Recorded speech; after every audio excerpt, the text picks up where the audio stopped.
Recently, I was noticing several posts that were talking about an issue that appears to be happening with one of the hairsprays on the market.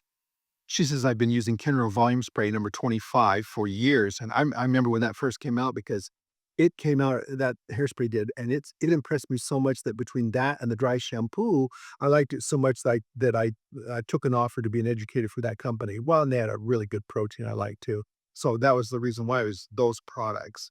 Anyway, she says something has changed with the hold. What are others using? But you will notice changes in products as the years go by, different things that get are restricted or they're no longer usable in a product. Before we go any further, I'd like to take this moment to thank you so very much for watching this video and supporting our channel in this way. If you found this to be helpful so far, you found some value in it, would you be so kind as to go over and just real quick hit the thumbs up button or the like button, depending on what format you're seeing this on?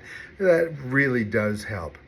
Thank you for watching. Now let's go ahead and get back to our topic. I remember the very first time they changed one of their products, they changed it to fit the California air standards, so that basically they were not damaging the ozone. So they were ahead of their time in that regard.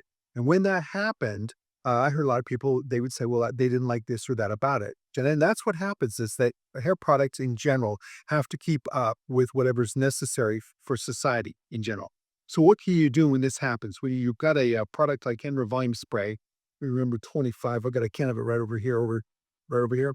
Uh, if it's starting not to hold as much, well, keep in mind, it's a finishing product.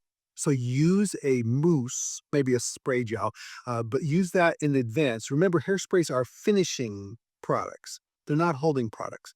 So really, you can manipulate any of them to get the strength you want out of it.